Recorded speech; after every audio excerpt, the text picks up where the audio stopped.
चलो आगे जाएंगे। इसके ऊपर रुजु और जड़ की बात हुई, उसके लिए यहाँ दृष्टांत बताया गया है। जैसे प्रथम तीर्थंकर के कई साधु शौच आदि से निवृत्त होकर कुछ देर से आए, उनके समय के साधु की बात है। और गुरु ने पूछा कि आज इतनी देर क्यों हुई, तो उन्होंने बताया कि भाई मार्ग में एक नट का नाच हो रहा था, उसको देखने में हमको देरी हो गई। अब गुरु ने कहा कि भाई नट का नाच देखना साधुओं को नहीं करता है, आपने क्यों देखा? तो साधुओं ने उनके वचन को मान लिया कि भाई चलो दोबारा नट का नाच हम नहीं देखेंगे। एक दिन फिर से वापस देरी हो गई, तो गुरु ने फिर से पूछा कि क्यों आज देरी हो गई। तो वो सब बोले कि आज रास्ते में नाच करती हुई एक नटनी को देखा हमने, इसलिए हम खड़े हो गए। तो गुरु बोले कि भाई आपको उस दिन तो बोला कि नट का नाच नहीं देखना है, फिर क्यों खड़े हो गए? तो नट का नहीं देखना है तो नटनी का तो अपने आप निषेध हो गया। लेकिन वो सारे बोले कि भाई हमको क्या पता, आपने खाली नट का मना किया था, आपने ये नहीं कहा था कि नटनी का भी नहीं देखना चाहिए। अब हम कल से नटनी का भी नहीं देखेंगे। समझ में आया? तो ये जड़ बुद्धि है, मतलब उनको अपने आप समझ में नहीं आता है, अपने आप समझ में नहीं आएगा, लेकिन सरल जरूर है। अब जब उनको नट का मना किया वो मना कर दिया, नटनी का मना किया वो मना कर दिया। और ऐसे एक दूसरा भी दृष्टांत शास्त्र में है। कुंकुण देश के किसी एक वणिक ने वृद्धावस्था में दीक्षा ली थी, और एक दिन वो नए मुनि ने इरियावई के कार्योत्सव के लिए ज़्यादा देर लगा दी।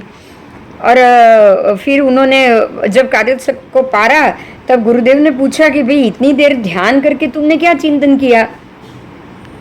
तो वो बोला कि स्वामी मैंने तो जीव दया का ही चिंतन किया है। तो जीव दया का चिंतन किस प्रकार से किया, गुरु ने पूछा। तब वो बोले कि पहले गृहस्थावस्था में खेत में उगे हुए वृक्ष झाड़ी आदि को उखेड़ के मैं खेत में बोता था, तब अच्छे धान्य पैदा होते थे। अब यदि मेरे लड़के निश्चिंत होकर खेत में से घास तृण आदि ना उखाड़ेंगे तो धान्य पैदा ना होने से उन बेचारों का क्या हाल होगा, मैंने ये सोचा। इस प्रकार से उसने सरलता से अपना यथार्थ अभिप्राय गुरु के समक्ष कह दिया। अब गुरु ने कहा कि भाई तुमने तो ये दुर्ध्यान किया है, ऐसा दुर्ध्यान मुनि को नहीं करना चाहिए, ऐसा ध्यान मुनि को चिंतन नहीं करना चाहिए। गुरु के निषेध करने पर उन्होंने तहती कहकर मिच्छामि दुक्कडम दे दिया। तो इस प्रकार से उन्होंने भी जड़ता और सरलता को बताया। तो ये हुए प्रथम तीर्थंकर के समय के दो दृष्टांत। अब वीर प्रभु के साधु की बात देखो, यहाँ पे सरलता और जड़ता दोनों है। जड़ का मतलब उसको पता ही नहीं कि मुझे ये काम नहीं करना चाहिए। जड़ का अर्थ ये होता है, इतना ध्यान रखिएगा, जड़ बुद्धि का अर्थ ये है कि वो अपनी बुद्धि का उपयोग नहीं कर रहा है, ठीक है। वक्र का अर्थ है कि वो जिद्दी है और उल्टा चल रहा है। जड़ का अर्थ जड़ नहीं आएगा, जड़ का अर्थ है कि उसको नहीं समझ में आ रहा है, लेकिन वो सरल बहुत है, आप जो कहोगे वो मान लेंगे। अब वक्र जड़ का दृष्टांत बताया है। वक्र और बुद्धि ना हो, बुद्धि तो नहीं है लेकिन आप बताओगे तो भी उल्टा ही करेंगे, क्योंकि वो वक्र है, उनकी सोच वक्र है। जैसे कि वीर प्रभु के शासन में एक नट का नाच देखकर नट साधु देर से आए। गुरु ने कहा कि भाई ये तो निषेध किया हुआ है। फिर एक दिन उन्होंने नटनी को देखा तो वो देर से आए। गुरु ने पूछा तो भी वो वही उत्तर देने लगे। जब गुरु ने तर्जना कर पूछा तब उन्होंने सच बात बताया। गुरु ने धमकाया कि उस दिन निषेध किया था, फिर तुम नटनी का नाच देखने क्यों खड़े हो गए। ऐसी शिक्षा देने पर गुरु उल्टा गुरु को ही वे उलाहना देने लग गए कि आपको तभी बता देना चाहिए था ना कि नट के साथ नटनी का भी नहीं चाहिए देखना, आपने क्यों नहीं बताया, आपने हमको निषेध नहीं किया, आपको उसी वक्त बता देना चाहिए। उसमें हमारा क्या दोष है, दोष आपका ही है। समझ में आया क्या हुआ? मतलब कि आपने नट का देखा तब गुरु ने कहा तो मान लिया, नटनी का देखा अब गुरु कह रहे कि क्यों देख रहे, तो ऊपर से गुरु को ही डांट रहे कि आपको सिखाना चाहिए था, आपने नहीं सिखाया तो उसमें हम क्या करें, ये हमारा दोष नहीं है आपका दोष। मतलब आप गुरु के मामले में आप सही गुरु नहीं हो, आपको ये आप हमको पूरी शिक्षा नहीं देते हो, तो ये उल्टा चोर कोतवाल को डांटे हुआ। तो ये है परमात्मा महावीर के शासन के साधु या लोग, सब लोग भी आ गए, हम लोग भी आ गए। आज आपको कभी कभी बच्चे को हित शिक्षा देने जाओगे तो वो ऊपर से आपको डांटेंगे कि आपने अपनी उम्र में क्या किया था। डांटते कि नहीं बताओ? हैं?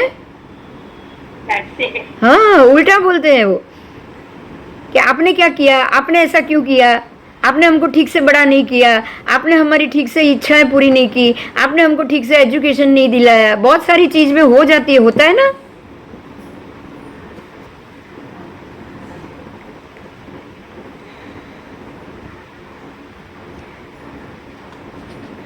तो ये चीज को खास ध्यान रखना। अब व्यापारी और पुत्र की हित शिक्षा की बात है। व्यापारी दूसरा ये है दृष्टांत कि पुत्र को हमेशा शिक्षा दिया करता था कि पिता आदि अपने गुरुजनों के सामने बोलना नहीं चाहिए, बराबर। पिता की इस प्रशस्त शिक्षा को पुत्र ने वक्र मन में धारण, वक्रतया मतलब उल्टे तरीके से मन में धारण कर लिया, करके रखा। एक दिन वो सब घर से बाहर गए थे, अवसर देखकर उसने सोचा कि हमेशा मेरे पिता तो शिक्षा देते ही रहते हैं, आज मैं भी पिताजी को एक शिक्षा देता हूँ। ये सोचकर उसने मकान के भीतर की साकल बंद करके वो घर के अंदर बैठ गया। वो घर में बैठा है और उसने दरवाजा अंदर से बंद कर लिया है। पिताजी के घर आने पे वो बहुत सी आवाज़ दे रहे हैं, लेकिन अंदर से उसने साकड़ को खोला नहीं। वो तंग होकर पिता ने दीवार से कूदकर अंदर जाकर देखा तो लड़का खिलखिला के खड़ा खड़ा हंस रहा है। धमकाने पर वो पिता से बोला कि आपने तो मुझे शिक्षा दी थी कि बड़ों के सामने नहीं बोलना चाहिए, बोलो फिर मैं आपकी आज्ञा का कैसे भंग करता। मतलब मैं इसलिए चुप रहा आपके चिल्लाने पे भी कि क्योंकि आपने ही बोला है ना बड़ों के सामने नहीं बोलना, इसलिए मैं चुप रहा। अब इसको क्या बोलोगे आप? हाँ, वक्रता, टेढ़ी बात कर लेने का, बात का ही सीधा गलत तरीके से आपके ऊपर ही इस्तेमाल करना। तो ऐसे वीर प्रभु के तीर्थवर्ती प्राणियों की वक्रता और जड़ता, इसमें वक्रता तो है ही क्योंकि आपने ये बात का उल्टे तरीके से वो बात को अपनाया है और उल्टे तरीके से आपके ऊपर ही इसको वापस डाला है। और ऊपर से जड़ता मतलब अगर बुद्धि होती तो ऐसा नहीं करते ना। हाँ, बुद्धि होती तो नहीं करते, बराबर। ये हुए पहले और अंतिम तीर्थंकर के समय में। अब 22 तीर्थंकरों के बीच में जो बात है, उनके शिष्य रुजु और प्राज्ञ होते हैं। रुजु यानी सरल, प्राज्ञ यानी बुद्धि वाले। ये है प्रज्ञा बुद्धि, वो है जड़ बुद्धि। देखिए डिफरेंट, देखिए वो है वक्र, ऑपोजिट है रुजु, और वो थे जड़ बुद्धि, यहाँ है प्राज्ञ बुद्धि, बराबर। हमने बुद्धि को जाना है, बुद्धि का कोई रंग रूप नहीं है ना। कोई भी बुद्धि को कोई भी एक भी पुद्गल का भेद नहीं है, बराबर।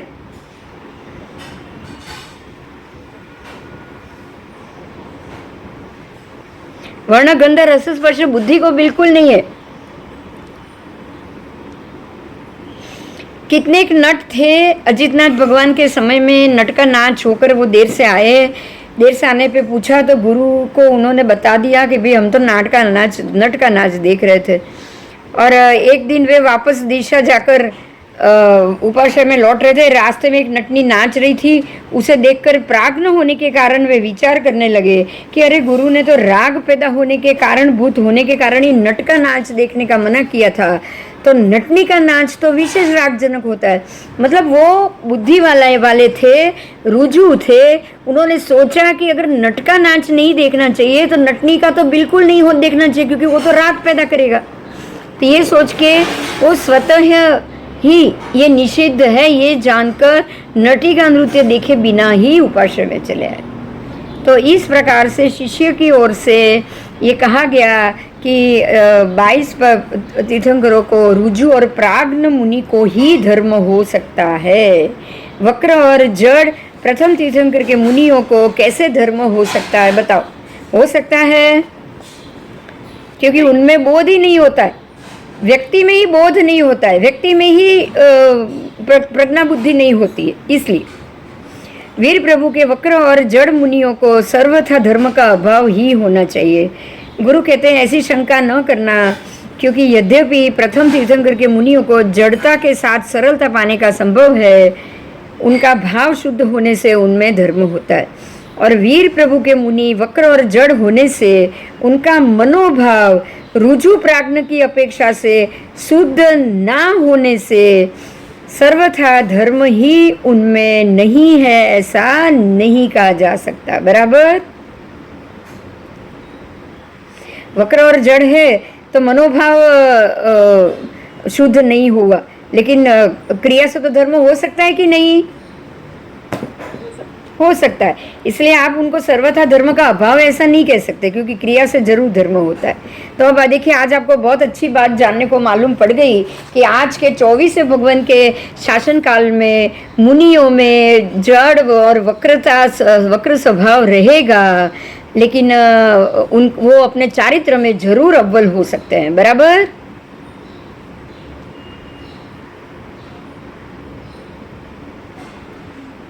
अगर कोई कहे कि आज धर्म नहीं है, सामायिक नहीं है और व्रत नहीं है, तो समस्त संघ को मिलकर उस व्यक्ति को संघ से बाहर कर देना ही उचित होगा। बराबर।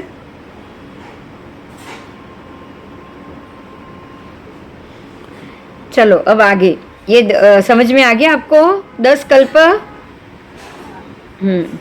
आगे कारण सर विहार और क्षेत्र गुण। अब ये नया उसके बाद का मुद्दा है। पर्युषण कल्प 70 दिनमान नियत तया कथन किया है, सो भी कारण के अभाव में ही समझना योग्य है। यदि कुछ कारण हो तो चातुर्मास में विहार करना भी कल्पता है। अगर उपद्रव हो, अगर आहार ना मिले, अगर राजादि से अपमान होता हो, अगर रोगादि कारण हो जाए, तो चातुर्मास में भी अन्यत्र विहार करना उनको कल्पता है।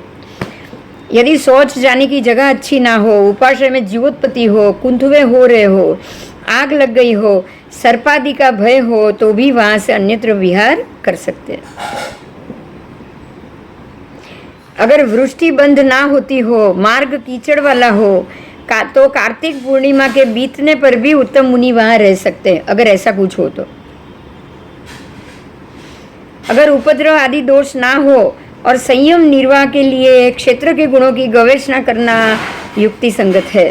क्षेत्र जघन्य, उत्कृष्ट, मध्यम, ऐसे 3 प्रकार का कहा है। उसमें जो 4 गुण युक्त हो तो वो जघन्य हो जाएगा। कैसे 4 गुण की? जहाँ पर जिन मंदिर हो वहाँ पर ही, जहाँ पर स्थंडिल शौच जाने की शुद्ध और निर्जीव जगह हो और स्वाध्याय करने की भूमि सुलभ हो, जहाँ पे मुनियों को आहार पानी सुलभता से मिल सकता हो, जहाँ 13 गुणों से युक्त क्षेत्र हो, तो ही वो उत्कृष्ट क्षेत्र कहा जाएगा। अब 13 गुण कौन से हैं? तो 13 गुण में पहला है विशेष कीचड़ ना होता हो, अधिक समूर्छिन जीव उत्पन्न ना होते हो, शौच जाने का स्थान निर्दोष हो, रहने का उपाश्रय स्त्री संसर्ग आदि से रहित हो, गोरस अधिक मिलता हो। गोरस यानी वही दूध, दही, घी, माखन सब आ गया। लोक समूह विशाल और भद्रिक हो, वैद्य भद्रिक हो यानी कि डॉक्टर, औषधि सुलभ हो, गृहस्थों के घर सकुटुंब और धन धान्यादि से पूर्ण हो, राजा भद्रिक हो, ब्राह्मण आदि को से मुनियों का अपमान ना होता हो, भिक्षा सुलभ हो और जहाँ पर स्वाध्याय शुद्ध होता हो, ये 13 गुणों से युक्त उत्कृष्ट क्षेत्र जानना चाहिए। बराबर। उनको भी चातुर्मास का क्षेत्र ऐसा ही 13 उत्कृष्ट गुणों से भरा हुआ होना चाहिए। आओ, अगर 5वें गुण से लेके 12वें गुण पर्यंत जो गुण है वो अगर कम हो तो वो क्षेत्र मध्यम समझना चाहिए। और प्रथम उत्कृष्ट क्षेत्र की गवेषणा करना, ऐसा ना मिलने पे ही मध्यम क्षेत्र ढूंढना चाहिए। देखिए, किसी भी साधु को सबसे पहले कौन सा क्षेत्र लेना चाहिए? उत्कृष्ट। बराबर, ताकि वो अपनी क्रिया अच्छे से कर पाए। अगर वो नहीं मिल रहा है तो उनको मध्यम क्षेत्र लेना चाहिए। और अगर वो भी नहीं मिले तो जघन्य क्षेत्र में भी चातुर्मास करना चाहिए। बराबर। वर्तमान काल में गुरु महाराज ने आज्ञा दी हो, उसी क्षेत्र में मुनि को चातुर्मास करना चाहिए। अब ये 10 जो कल्प गए उसके ऊपर एक वैद्य का यहाँ पे कथन आ रहा है, उसको भी हम देख लेते हैं। 10 के प्रकार के कल्प यदि दोष के अभाव में किया हो तो तीसरे वैद्य की औषधि के समान ये गुणकारी होता है। एक राजा ने अपने पुत्र को भविष्य में रोग ना हो ऐसी चिकित्सा करने के लिए 3 वैद्य को बुलाए। राजा ने 3 वैद्यों को बुलाया और बताया कि भाई मेरे पुत्र को भविष्य में कोई रोग नहीं होना चाहिए, आप इस प्रकार से उसका इलाज अभी से ही शुरू कर लो। तो उसमें से जो पहला वैद्य था वो बोला कि अगर मेरी औषधि, मैं ऐसी औषधि दे सकता हूँ कि अगर रोग हो तो उसका वो नाश कर देगी, और अगर रोग ना हो तो वो दोष प्रकट कर देगी। राजा बोला सोते हुए सर्प को जगाने के समान ऐसी औषधि मुझे नहीं चाहिए, बराबर, क्योंकि वो दोष प्रकट कर दे। ऐसा क्यों? दोष तो प्रकट नहीं होना चाहिए, तो ऐसी औषधि मुझे नहीं चाहिए। अब दूसरे वैद्य बोला कि मेरी औषधि अगर रोग हो तो उसे नष्ट करेगी, लेकिन अगर रोग ना हो तो ना गुण और ना दोष करती है, वो कोई नुकसान नहीं करेगी, ना वो अच्छा भी करेगी ना ही वो दोष भी करेगी। तो राजा ने कहा कि ये भी तो राख में घी डालने के समान, आप राख में कितना भी घी डालो अग्नि प्रज्वलित होगा नहीं और घी बेकार जाएगा, तो फिर मैं ऐसा क्यों, ऐसी मुझे नहीं चाहिए। अब वो ना रोग करे ना ही गुणकारी हो तो ऐसी औषधि लेके भी क्या फायदा, उसने मना कर दिया। अब तीसरे वैद्य ने क्या बताया? तीसरे वैद्य ने कहा कि मेरी औषधि यदि शरीर में रोग हो तो उसे नष्ट करेगी, और अगर रोग ना हो तो बल, वीर्य और सौंदर्य आदि से शरीर की वो पुष्टि करेगी। तो राजा ने कहा कि यही औषधि सर्वश्रेष्ठ है। क्यों? क्योंकि अगर रोग होगा तो नाश करे, और नहीं हुआ तो शरीर को बलवान करेगी, तो भी रोग नहीं हो पाएगा, तो यही औषधि उत्तम हो। ऐसे उन्होंने, राजा ने ये औषधि को सर्वश्रेष्ठ माना। बराबर इसी तरह से कल्प भी दोष हो तो उसका नाश करता है। ये कल्प जो है ना, 10 कल्प, वो अगर कोई दोष हो तो नाश करेगा, दोष नहीं हो तो धर्म का पोषण करेगा। तो इसीलिए प्राप्त हुए पर्युषणा पर्व में मंगल के निमित्त से 5 दिन में 9 वाचनाओं द्वारा कल्प सूत्र का वांचना हो, ये बिल्कुल श्रेयस्कर होता है। बराबर समझ में आया? कल्प सूत्र का वांचन क्यों होना चाहिए? 5 दिन में 9 वाचना, क्यों? क्योंकि इससे दोष हो तो वो नाश होगा, अगर दोष नहीं हो तो धर्म का पोषण होगा कि नहीं, है ना? हम ये सुन रहे हैं तो आज धर्म का पोषण हो रहा है कि नहीं?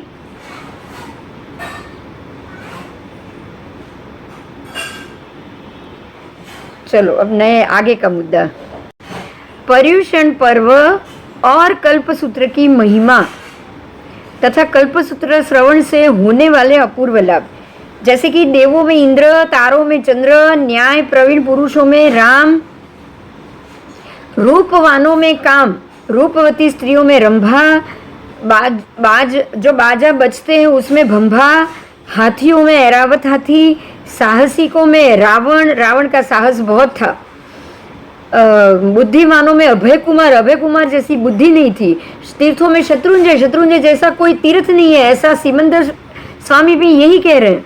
गुणों में विनय के बराबर कोई गुण नहीं, धनुर्धारियों में अर्जुन जैसा बाणावली आज तक कोई नहीं हुआ, और मंत्रों में नौकार जैसा उत्तम मंत्र कोई नहीं, कोई भी नहीं। वृक्षों में सहकार यानी कि आम्र, सहकार का नाम है आंबा से उत्तम कोई वृक्ष है? बताओ, कोई फल है? नहीं। ऐसे ही सर्व शास्त्रों में ये कल्पसूत्र सिरमौर माना जाता है। सर्व शास्त्रों में उत्तम से उत्तम शास्त्र कौन सा? कल्पसूत्र। जैसे मंत्रों में परमेष्ठी मंत्र की महिमा, तीर्थों में शत्रुंजय की महिमा, दानों में दया सबसे बड़ा दान है, दया दान। ऐसे ही गुणों में विनय गुण, और व्रतों में ब्रह्मचर्य व्रत में सबसे उत्तम है ब्रह्मचर्य व्रत। नियमों में संतोष, अगर कोई बाधा लेनी है तो किसकी लेनी चाहिए? खाना पीना बंद करने की से भी उत्तम कौन सी बाधा? हाँ, खाना पीना बंद करोगे तो वो उतनी उत्तम नहीं है जितनी ब्रह्मचर्य का व्रत उत्तम है।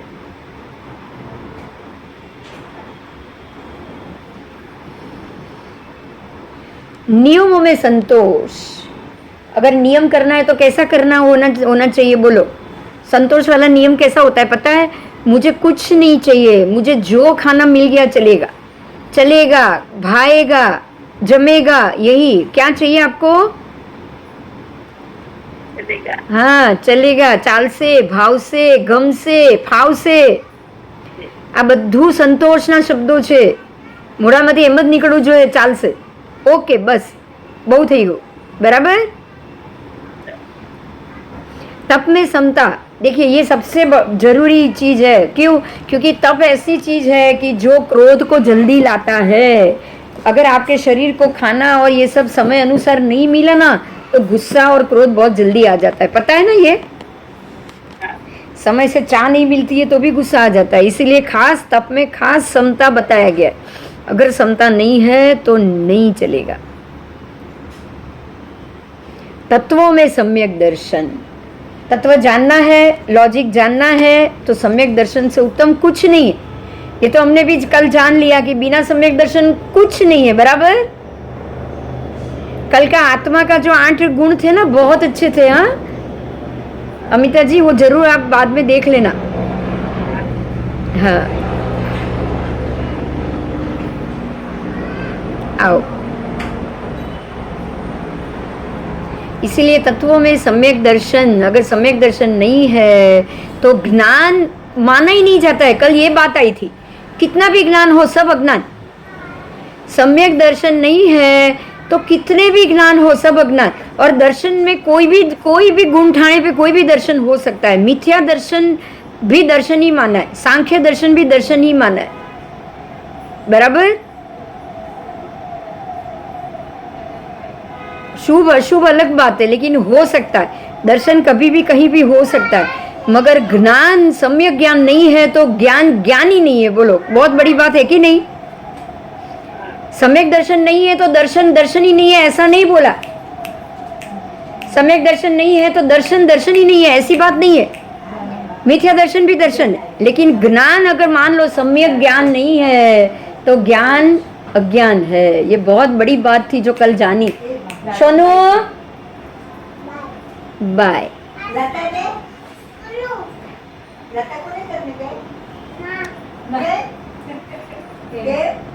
आओ।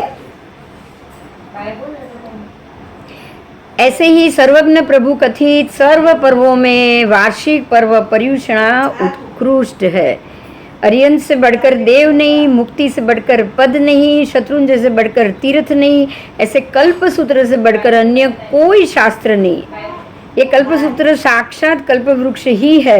पश्चानुपूर्वी से ये कथन किया होने के कारण से श्री वीर चरित्र बीज रूप है, श्री पार्श्वनाथ चरित्र अंकुर है, श्री नेमिनाथ चरित्र स्कंद है और श्री ऋषभदेव चरित्र शाखा समूह है। स्थविरावली रूप पुष्प है, सामाचारी ज्ञान रूप है, परिमल सुगंध है, मोक्ष प्राप्ति ये इस कल्पसूत्र रूप कल्पसूत्र का फल है। इसके वांचन से, वाचक को सहाय करने से, मतलब जो पढ़ रहा है उसको सहाय करने से और इसके सर्वाक्षर श्रवण करने से विधि पूर्वक आराधना किया हुआ ये कल्पसूत्र 8 भव के अंदर ही मोक्ष देने वाला होता है। देखिए, अगर आपने विधि पूर्वक कल्पसूत्र का श्रवण किया, समझ लीजिएगा, उसका विधि पूर्वक श्रवण किया। विधि पूर्वक श्रवण आप जानते हैं, स्वाध्याय का जो 5 भेद है उस प्रकार से उसको श्रवण करो, चिंतन करो, मनन करो, उसके महत्व को मानो, जानो भी और उसके बाद में उसको मानो भी। तो इतना समझ लीजिएगा कि 8 भव में आपका मोक्ष हो जाएगा, सिर्फ 8 भव में। जो मनुष्य जिन शासन की पूजा और प्रभावना में तत्पर होकर, जिन शासन की पूजा भी करने में और प्रभावना करने में तत्पर हो जाए, एकाग्र चित्त से इस कल्पसूत्र को 21 बार सुने, 21 बार, वो इस संसार सागर से तर जाता है। इस प्रकार श्री कल्पसूत्र की महिमा सुन के कष्ट और धन व्यय करने से साध्य तप, पूजा, प्रभावना आदि धर्म कृत्यों में आलसपन नहीं करना चाहिए, बराबर। उपरोक्त तपस्यादि सर्व सामग्री सहित श्री कल्प सूत्र का सुनना वांछित फलदायक होता है। जैसे बोया हुआ बीज वृष्टि, वायु आदि सामग्री मिलने पर भी फल देने में समर्थ होता हो, ऐसे ही ये कल्पसूत्र भी देव गुरु की पूजा प्रभावना और साधर्मिक की भक्ति आदि सर्व सामग्री के साथ सुनने से ही यथार्थ फल देने वाला होता है। अन्य जिनवरों में श्रेष्ठ श्री वर्धमान स्वामी को किया हुआ एक भी नमस्कार पुरुष या स्त्री को इस संसार सागर से पार उतार देता है। ऐसा वचन सुनकर प्रयास से साध्य इस कल्पसूत्र के सुनने में भी आलस आ जाएगा। ये एक नियम है कि पुरुष के विश्वास से ही उसके वचन पर विश्वास जमता है। इसलिए यहाँ पर कल्पसूत्र के कर्ता को बतलाते हैं। इसकी रचना करने वाले 14 पूर्वधारी युग प्रधान श्री भद्रबाहु स्वामी है। देखिए कल्पसूत्र की रचना किसने की? हाँ, युग प्रधान 14 पूर्वधारी भद्रबाहु स्वामी ने की है। ये 14वें पूर्व से इसको इन्होंने प्रत्याख्यान प्रवाद नाम के 9वें पूर्व में से उद्धृत किया है।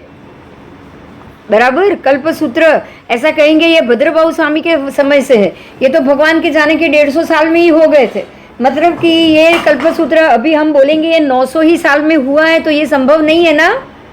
साधुओं को तो ये मिला ही हुआ है। मिला हुआ है कि नहीं बताओ? मिला हुआ है। तो आप कहोगे ये 960 साल के पहले ही इसका प्रादुर्भाव लोगों के लिए हुआ है। बराबर, सामान्य लोगों के श्रावक श्राविका के लिए हुआ है। मगर ये कल्पसूत्र कोई बोलेगा पीछे से आया, ऐसा नहीं है। ये भद्रबाहु स्वामी ने ही उद्धृत किया हुआ है।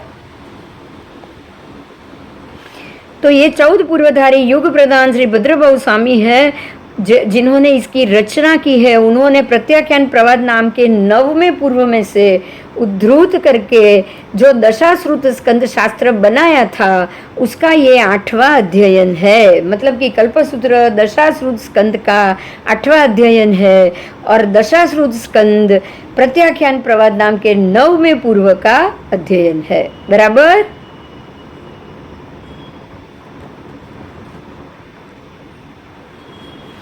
इसलिए महापुरुष प्रणीत होने से ये प्रमाणभूत है। अब पूर्वों की बात की है। 14 पूर्व का प्रमाण कितना था? अब यहाँ पूर्व का प्रमाण बताया गया है। पहला पूर्व 1 हाथी प्रमाण स्याही के पुंज से लिखा जा सकता है। पहला पूर्व 14 पूर्व है। पहला पूर्व 1 हाथी प्रमाण स्याही को लेना चाहिए, हाथी के नाप का। उनके वजन बराबर स्याही लो और उसके पुंज से उसको लिखो। दूसरा पर्व 2 प्रमाण हाथी स्याही से लिखा जाए, उतना उसमें श्लोकों का प्रमाण है। तीसरा पूर्व 4 हाथी बराबर, कितने? 4 हाथी प्रमाण स्याही हो उतना और उससे लिखा जाए, वो है तीसरा पूर्व। चौथा पूर्व 8 हाथी प्रमाण, कितने? 8 हाथी। तो चौथा पूर्व 8 हाथी के प्रमाण स्याही से लिखा जाए। 5वां पूर्व 16 हाथी के प्रमाण स्याही से लिखा जाए। 6ठा पूर्व 32 हाथी प्रमाण स्याही से लिखा जाए। 7वां पूर्व 64 हाथी के प्रमाण लिखा जाए।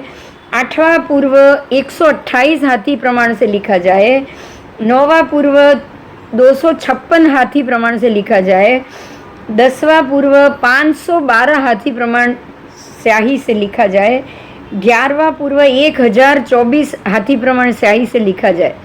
12वां पूर्व 2048 हाथी प्रमाण स्याही की पुंज से लिखा जाए। 13वां पूर्व 4000 हाथी के प्रमाण स्याही से लिखा जाए। 4096 हाथी प्रमाण स्याही से। और 14वां पूर्व 8192 हाथी प्रमाण स्याही पुंज से लिखा जाए। तो अब सब मिला के 14 पूर्व कितने हाथी हुए पता है?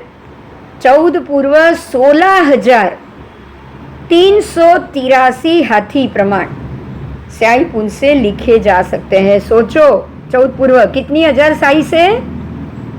16,383। हाँ, 16,383 हाथी प्रमाण स्याही लो और लिखो। इतने ज्यादा श्लोक आप सोचो। तो ये महापुरुष का रचा हुआ होने के कारण ये मान्य भी है और इसका अर्थ भी गंभीरता से भरा हुआ है। ऐसे 14 पूर्व को हमारे शत शत प्रणाम।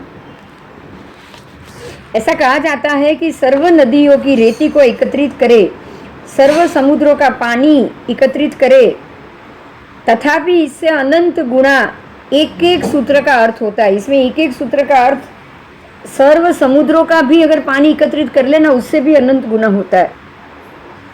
मुख में 1000 जीभ हो, हृदय में केवल ज्ञान हो, तो भी कल्पसूत्र की महिमा मनुष्यों से नहीं कही जा सकती। आपके मुख में 1000 जीभ हो और केवल ज्ञानी भी हो, तब भी आप कल्प 14 पूर्व के और ये इस कल्पसूत्र 14 पूर्व में से जो कल्पसूत्र का उद्धार किया गया है उसकी महिमा आप वो मनुष्य नहीं कह पाएगा, केवली भी नहीं कह पाएगा। इस कल्पसूत्र को पढ़ने में और सुनने में मुख्यतया जो साधु साध्वी ही अधिकारी है। देखिए, इसको पढ़ना और सुनना दोनों में मुख्य से साधु साध्वी ही अधिकारी। लेकिन फिर भी ये 960 वर्ष के बाद जब ये तीर्थ का क्षय होना शुरू हो गया, तब ये कल्पसूत्र लोगों के लिए लाया गया, लोगों के सन्मुख सभा में इसको पढ़ा गया, और ये हम जो पढ़ रहे हैं वो तो भाषांतर बना। मतलब कि अगर कहीं ना कहीं आज आपको पता होगा कि बहुत सी ऐसी जगह है जहाँ पे साधु साध्वी उपलब्ध नहीं होते हैं, तो इसीलिए श्लोक हम श्रावक नहीं पढ़ सकते हैं। तो जहाँ वो उपलब्धि ना हो और जहाँ पर श्रावक ये इस चीज़ को पढ़ पाए, ऐसी सुविधा बनाने के लिए इसका भाषांतर भी किया गया। तो आज हम ये भाषांतर पढ़ रहे हैं और उसके लिए हमें बहुत बहुत ऐसे महात्मा और सबको दंडवत प्रणाम करनी चाहिए कि उन्होंने हमारे योग्य इसको बिल्कुल हिंदी भाषा में अक्षरशः भाषांतर करके रखा। बराबर।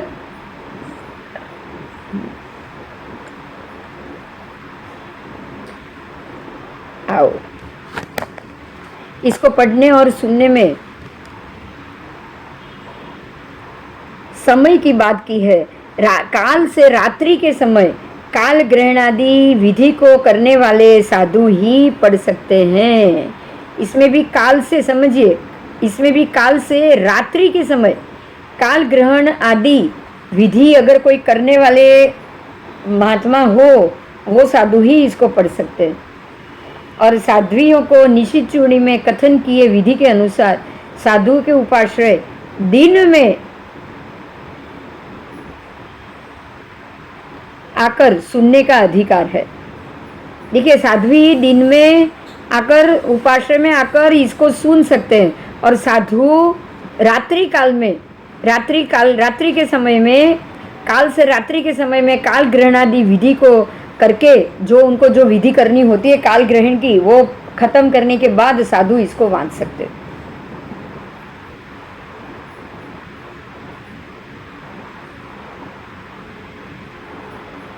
वीर प्रभु के निर्वाण के बाद 980 वर्ष बीतने पर और मतांतर से 993 वर्ष जाने पर, 980 भी वर्ष बताए गए, 993 भी बताए गए, जाने पर आनंदपुर नगर में पुत्र की मृत्यु से दुखित हुए ध्रुवसेन राजा के मन को धैर्य देने के लिए ये कल्पसूत्र बड़े समारोह पूर्वक सभा में समक्ष प्रथम वाचना करके उसको प्रारंभ किया था। तब से चतुर्वेद संघ भी उससे सुनने का अधिकारी हुआ है, परंतु वाचने का अधिकार तो योगोद्वहन किया हुआ साधु ही है। क्यों? क्योंकि ये श्लोक में है और ये 14वें पूर्व में से उसको उद्धृत किया हुआ है, इसलिए वाचने का अधिकारी योगोद्वहन किया हुआ साधु ही होते हैं। हाँ, अगर ये हिंदी भाषांतर है या अपने भाषांतर में इसको भाषांतर किया गया है तो ये हम श्रावक श्राविका भी उसको पढ़ सकते हैं। आओ अब आगे जाएंगे। पर्वाधिराज में करने योग्य धर्म कार्य। इस वार्षिक पर्व में कल्पसूत्र सुनने के समान ही 5 कार्य भी अवश्य है। देखिए, अब से हमको जो मनोजिनानम सज्जाय में है कि ये पर्वाधिराज में ये पर्व के समय में 5 योग्य करने योग्य धर्म कार्य क्या है उसको बताया गया है, उसको हम ध्यान से सुने।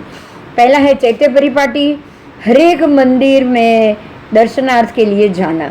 दूसरा, समस्त साधु को वंदन करना, समस्त साधुओं को वंदन करना, ये भी ये कल्पसूत्र सुनने के समान ही उसको भी माना गया है। संवत्सरी प्रतिक्रमण करना, सकल संघ के साथ या सकल संघ आप जब भी जैसे भी हो, जो व्यवस्था हो, संवत्सरी प्रतिक्रमण आपको करना चाहिए। परस्पर क्षमाना, एक दूसरे को क्षमापना करना। और पांचवा है अट्ठम तप। अट्ठम तप का खास विधान किया गया है। पर्युषण में एक अट्ठम जितना हो सके वो हर व्यक्ति को एक अट्ठम जरूर करना चाहिए। ये 5 कार्य भी कल्पसूत्र के श्रवण के समान इच्छित पदार्थ को देने वाले एवं अवश्य करने योग्य माना गया है। जिन प्रभु ने उक्त विधियों की आज्ञा की, मतलब ये 5 अवश्य करने जैसा है, या ये याद रखिएगा, चैत्य परिपाटी, फिर समस्त साधुओं को वंदन, उसके बाद संवत्सरी प्रतिक्रमण, उसके बाद एक दूसरे को क्षमापना, और 5 है अट्ठम तप। ये 5 कंपलसरी है, कंपलसरी, ये याद रखिए आप।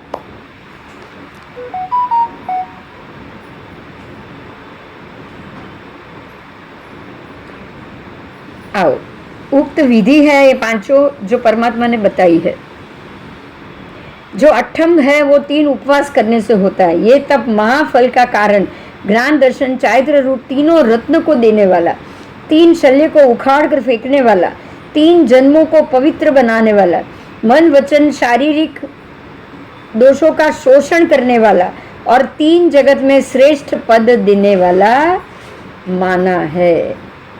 इसीलिए मोक्ष पद के अभिलाषी भवी प्राणियों को ये अट्ठम तप अवश्य करना चाहिए। और इसके ऊपर नाग केतु का दृष्टांत है, उसको हम जानेंगे। अट्ठम तप के लिए नाग केतु का दृष्टांत। चंद्रकांता नगरी में विजय सेन नाम का राजा रहता था। उसी नगरी में श्रीकांत नाम का एक व्यापारी रहता था। उसकी श्री सखी नाम की एक स्त्री थी और बहुत सी मानताएं मानी तब जाके उसको एक पुत्र पैदा हुआ। और ये पुत्र भी अभी बालक ही था। उसने में पर्युषण पर्व आया, वो बालक ही था।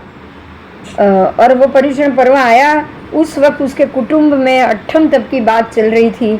सब लोग ये बातें कर रहे थे कि अट्ठम तप करना चाहिए, पर्युषण का ये विधान है, मुख्य विधान, 5 कार्य अवश्य करने योग्य, ये आवश्यक क्रिया है कि अट्ठम तप तो करना ही चाहिए। ये सुन के, ये बात उसने सुन ली। वो जो बालक थे उसके कान में अट्ठम तप के शब्द पड़े और उसको जाति स्मरण ज्ञान हुआ। अब बालक बिल्कुल छोटा है, माँ का दूध पी रहा है, बिल्कुल बच्चा है। तो उसने क्या किया, माँ का दूध ही छोड़ दिया, स्तनपान करना ही उसने छोड़ दिया, क्योंकि उसको जाति स्मरण ज्ञान हुआ, उसको अट्ठम करने का भाव हुआ और उसने उसी दिन से दूध छोड़ दिया कि मुझे अब 3 दिन तक कुछ भी नहीं खाना पीना है। ये सोच के उसने दूध छोड़ दिया। अब वो बिल्कुल बच्चा है, बता नहीं सकता है, दूध पीता हुआ, स्तनपान करता हुआ छोटा बच्चा है, वो बोल तो पाएगा नहीं, शब्द तो मुंह से निकलेंगे नहीं, इसलिए उसने बताया नहीं कि उसने क्यों बंद किया। लेकिन उसको स्तनपान नहीं करता देखकर वो माँ तो बहुत चिंता में पड़ गई कि अरे मेरा बच्चा दूध क्यों नहीं पी रहा है। ये कारण वो जो बिल्कुल मुरझाना, बच्चा तो था अभी, बिल्कुल छोटा बच्चा था, मुरझाना शुरू हो गया। माँ को और चिंता हो गई। बहुत उपाय किए माता पिता ने, परंतु वो बालक दूध नहीं पी रहा है। अब वो बालक भी क्या हुआ कि मूर्छित हो गया, क्योंकि बालक है ना, 1 दिन 2 दिन निकल गया होगा, वो बेहोश हो गया। दूध नहीं पी रहा है, पी नहीं रहा है, और दूध मतलब माँ बाप उसको कुछ भी ऊपर से देने की कोशिश कर रहे हैं, वो कुछ नहीं ले रहा, इसलिए वो मूर्छित हो गया। वो मूर्छित हो गया, सचेत नहीं, अब वो अचेत लग रहा है। तो माता पिता ने उसको मरा हुआ समझ लिया और मरा हुआ समझ के पिता भी उसी के दुख से मृत्यु को प्राप्त हो गए। मतलब बेटा कुछ नहीं बोल रहा है, हिल डुल नहीं रहा है, तो उसका पिता भी मरण को शरण हो गए। उनको भी अटैक आ गया, दुख हो गया और दुख से, शोक से उनकी मृत्यु हो गई। उस वक्त विजयसेन राजा ने उस पुत्र और उसके बाप को मरा हुआ जाना। अब दोनों मर गए, नगर में फैल गए समाचार कि भाई बाप भी मर गया और बेटा भी देखो तुरंत जन्मा हुआ था, मतलब कुछ ही दिन का था, और उसने दूध छोड़ दिया, वो दूध ही नहीं पी रहा था, तो वो तो मर गया। उसके शोक में पिता मर गए। ये बात तो नगर में तुरंत फैल जाएगी, तो तुरंत फैल गई। अब विजयसेन राजा को मालूम पड़ा कि बाप बेटे दोनों मर गए, तो अब तो उसका सारा जो धन है वो राज्य में, कोष में जमा हो जाएगा। इसलिए उसने सुभटो को भेजा उधर, जाओ जाके उसको, उसके धन को ग्रहण करके आ जाओ। अब ये बालक था, वो अट्ठम के तप के प्रभाव से बालक तो अट्ठम कर रहा था, बालक मरा हुआ नहीं है, वो अचेत हुआ है, मतलब वो बेभान हो गया था। तो जो धर्मेंद्र देव थे ना, उसका आसन कंपित हुआ। किसका? धर्मेंद्र देव का आसन कंपित हुआ। सोचो आप, धर्मेंद्र जो भवनपति का है, उसका आसन कंपित हुआ। अवधि ज्ञान से उन्होंने जाना कि ये मेरा आसन क्यों हिल रहा है, जरूर कोई ऐसी बात बनी है। तुरंत उन्होंने देखा कि तिर्यक लोक में एक बच्चा है जो बिल्कुल ऐसे अचेत जैसा मरा हुआ पड़ा है, लेकिन उसने खाना पीना छोड़ दिया, अट्ठम तप किया है, 3 दिन का अट्ठम हुआ है। तो अट्ठम होने के कारण वो अचेत हो गया है, और उसी के तप के कारण आज मेरा सिंहासन कंपित हुआ है। वो तुरंत आए नीचे, उन्होंने अवधि ज्ञान से ये सब जाना, और तत्काल ही वो जो भूमि पर जो पड़े हुए बालक था, वो पड़ा हुआ था, मरा हुआ समझ रहे थे सब लोग, उसको लेटा दिया था भूमि पर। तो वो बालक को अमृत सिंचन करा के सावधान करके ब्राह्मण का रूप धारण किया, और धन ग्रहण करते हुए राजा के सुभटो को उसने रोका। वो तुरंत नीचे आए धर्मेंद्र, उन्होंने ब्राह्मण का रूप धारण किया, उस बालक को मुंह में अमृत का सिंचन भी कराया, और वो जो धन लेने आए थे सुभटो को भी उन्होंने रोका, उन्होंने रोक दिया। और सुभटो को पूछा कि भाई क्या कर रहे हो? तो राजा भी आए वहाँ पे कि भी क्यों, क्या हुआ? तो उसने पूछा राजा को कि आप क्या कर रहे हो, आप क्यों इसका धन ले रहे हो? तब राजा ने कहा कि भाई जिसका वारस ना बचे उसका धन हम ग्रहण कर लेते हैं, ये राज्य का परंपरागत नियम है, तुम हमको क्यों रोक रहे हो? तब वो ब्राह्मण के वेश में धर्मेंद्र बोले कि अरे इसका धन का वारस अभी तक जिंदा है, ये मरा थोड़ी ना है बच्चा, जब तक ये जिंदा है तब तक आप उसका धन नहीं ले सकते। ये सुन के राजा जी ने पूछा ये जीवित कैसे, बताओ कहाँ है? तब धर्मेंद्र ने वो जो बालक है उसको जीवित बताया कि वो जिंदा है, क्योंकि उसको अमृत सिंचन कराया था, तो बालक भी बेहोशी से बाहर आ गया था। तो ये सब पूछ के देखकर सब आश्चर्य में पड़ गए। तब लोगों ने पूछा कि अरे आप कौन हो, ये तो कब से मरा हुआ पड़ा था, आपके आने से ही ये जीवित हुआ है, आप कौन हो बताओ? तब धर्मेंद्र ने ये बात बताया कि मैं धर्मेंद्र नाम का नागराज हूँ, मैं नाग नीचे जो नाग निकाय है असुर कुमार के, मैं वहाँ से आया हूँ, और इस बालक ने अट्ठम तप किया था, इसी के कारण मैं इसको सहाय करने के लिए आया हूँ। ये बालक ने अट्ठम तप किया था इसलिए ये अचेत पड़ा हुआ था, बाकी ये हकीकत में जिंदा है, और इसके तप के कारण मैं यहाँ इसको सहाय करने के लिए आया हूँ। तब लोग बोले कि पैदा होते ही ऐसे छोटे बालक ने अट्ठम तप क्यों किया?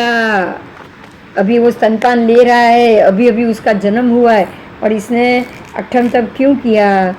तब वो धर्मेंद्र ने बताया कि हे राजा, ये जो पूर्व भव में ये बालक था, आज ये बालक है, वो पूर्व भव में एक बनिए का पुत्र था, और बचपन में ही उसकी माता मर गई थी, इसलिए उसकी सौतेली माता ने उसको बहुत सताया, बहुत दुखी भी किया, और सौतेली माता के दुख के कारण से दुखित होकर उसने अपना सारा दुख अपने मित्र के सामने वो बच्चे ने बता दिया।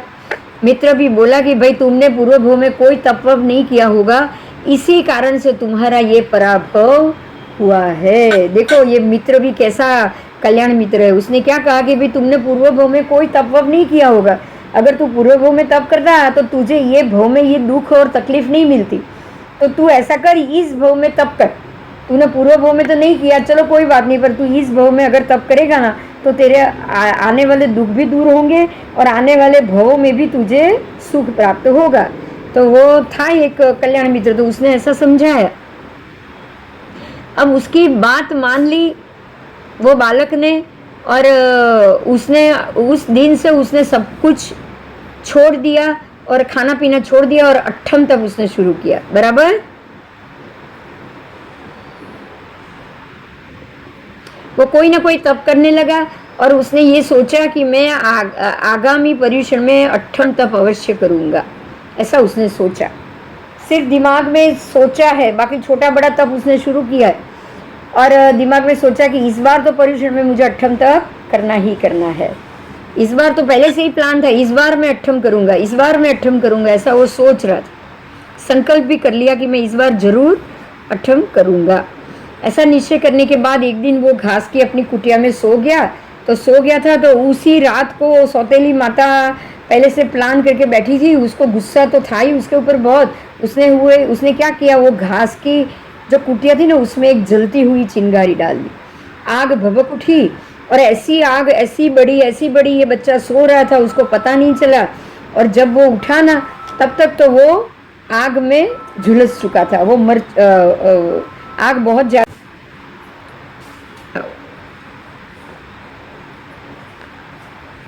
तो वो घास की कुटिया में वो सो गया था, माता ने उसको जला दिया।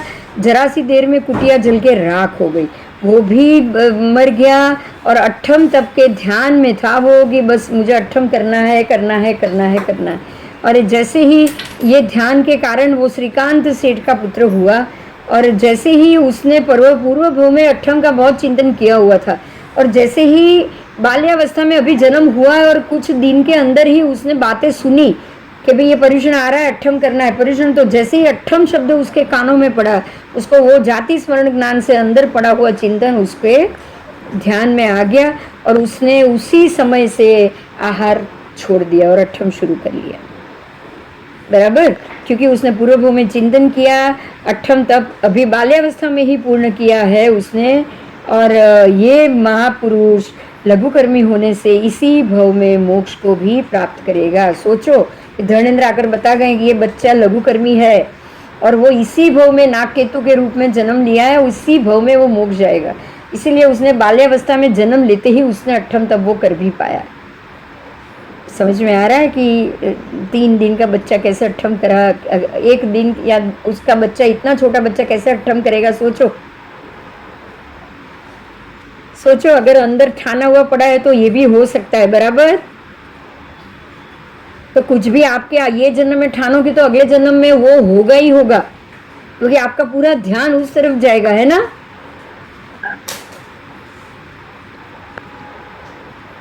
वो इसी भव में मोक्ष प्राप्त करेगा और इसे यत्न पूर्वक पालन करने योग्य है।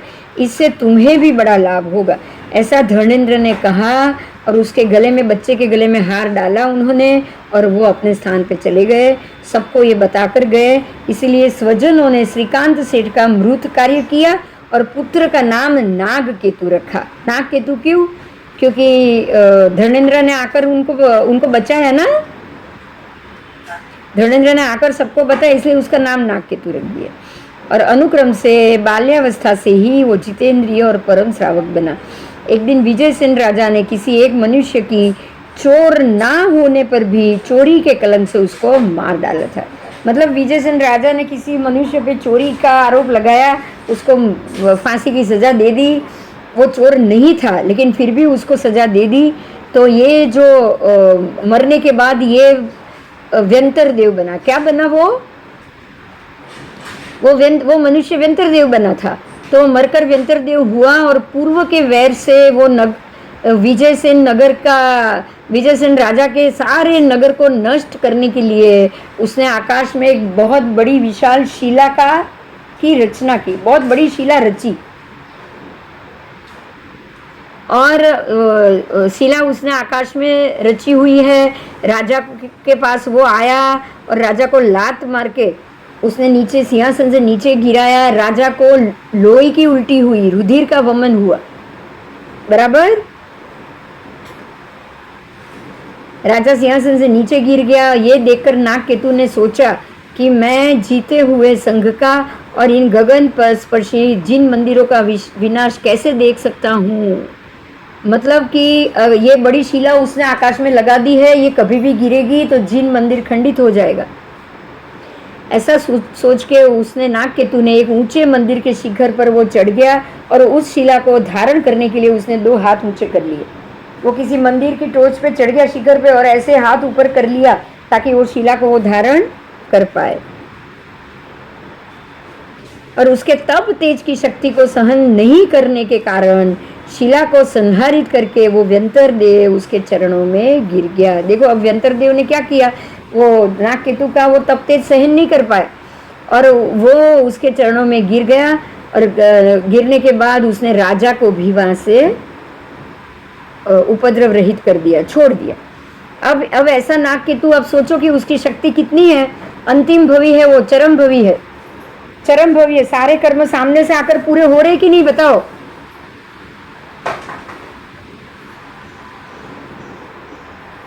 अब एक दिन वो नागकेतु जिनेंद्र पूजा कर रहा था, भक्ति कर रहा था, और वो उस वक्त एक वो जो फूल लगा रहा था उसमें एक तंदुलिया सर्प था। तंदुल यानी कि चावल के बराबर, कितना, एक चावल के दाने के बराबर एक सर्प फूल में छुप कर घुस के बैठा था। जैसे ही उसने फूल उठाया भगवान के ऊपर रखने के लिए, वो तंदुलिया सर्प ने उसको डंक मार दिया।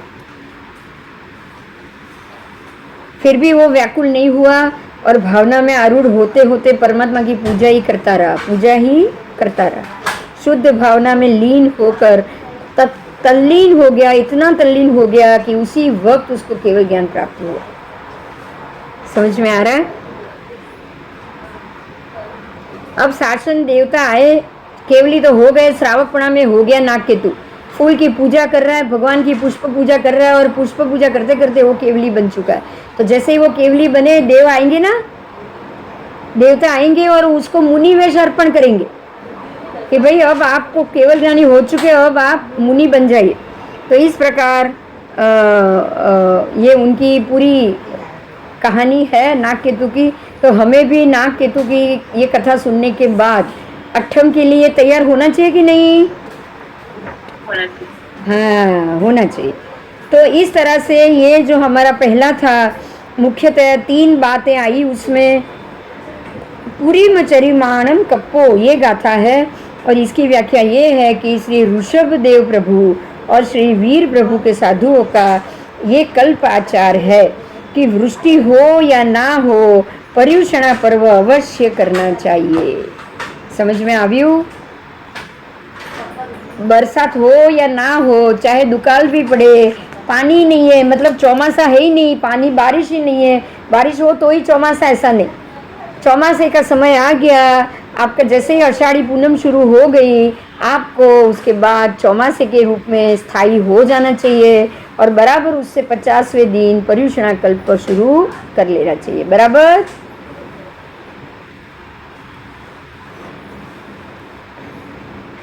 साथ में ये भी समझ लेना कि पर्युषणा पर्व में कल्प सूत्र की वाचना होनी चाहिए, ये तो एक आचार है।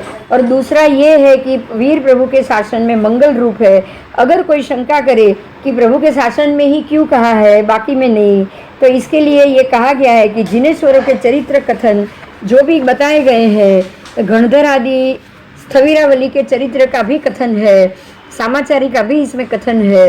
ये उसका प्रथम अधिकार है जो सर्व जिन चरित्रों में निकट उपकारी होने के कारण पहले श्री वीर प्रभु का चरित्र वर्णन करते हुए श्री भद्रबाहु स्वामी जगन्य तथा मध्यम वाचनारूप प्रथम सूत्र रचते हैं। तो ये वाचनारूप प्रथम सूत्र हुआ। अब है परमात्मा महावीर प्रभु के 5 कल्याणक, तो ये हम कल करेंगे। बराबर? हमारा अभी तक पहला व्याख्यान खत्म नहीं हुआ है, पर क्या करेंगे, धीरे धीरे ही जाना पड़ेगा। बराबर ना?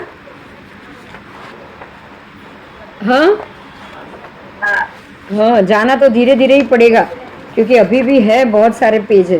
तो देखते हैं कैसे करेंगे वो। ठीक है? अगर जरूरत पड़ी ना, ये पूरा नहीं हुआ ना परमात्मा के जन्म तक, तो हम ऐसा करेंगे कि कोई अलग से थोड़ा समय भी ले लेंगे। जैसे कि दोपहर को हुआ है, तो प्रतिक्रमण के बाद वाला 9 से 10 का भी समय ले सकते हैं। बराबर? बराबर? सबको मंजूर है? चलेगा? रात 9 बजे प्रतिक्रमण हो जाएगा, उसके बाद भी 1-1.5 घंटा हम ले सकते हैं ना? हाँ हाँ, ठीक है। तो उस हिसाब से ही जाएंगे। अभी दिन में तो ये हो गया, बहुत हो गया, आज 1.5-2 घंटे तो हो गए। तो आज ऐसे ही जा रहे हैं। अब परमात्मा के जन्म के पहले कैसे 2 दिन एडजस्ट होता है, उस हिसाब से हम देख लेंगे। ठीक है? चलो, जय जिनेंद्र।